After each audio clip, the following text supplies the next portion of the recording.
even if you are strongly compelled to write, and it took me a while to figure out that I'd written my whole life, but I don't think I ever, and I still don't, trust being a writer as a viable profession.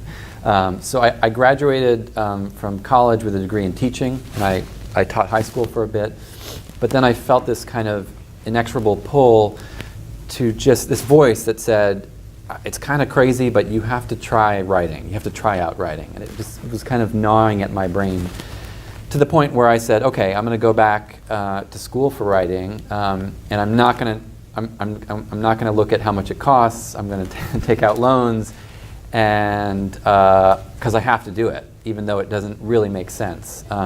And the nice thing, so I went back and I got an MFA from Columbia. And then one of the nice things, I mean, we can talk about MFAs, whether they're worth it, et cetera, is that you're surrounded by other people who are kind of putting reality on hold, and also have this voice inside their head that says, I have to try this out.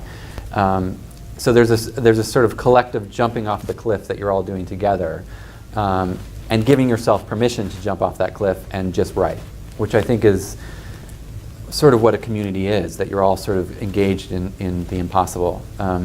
So while I was there, I was doing some teaching. I taught the first year writing course, and I worked on this book.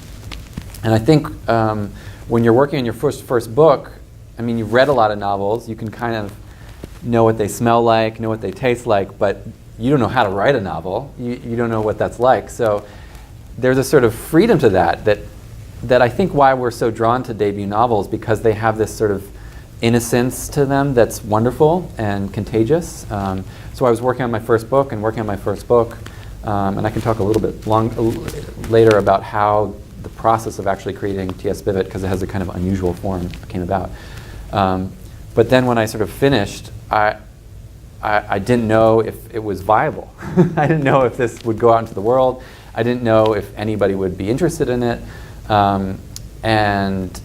I had made something which felt good, and then it turns out that other people were interested in it.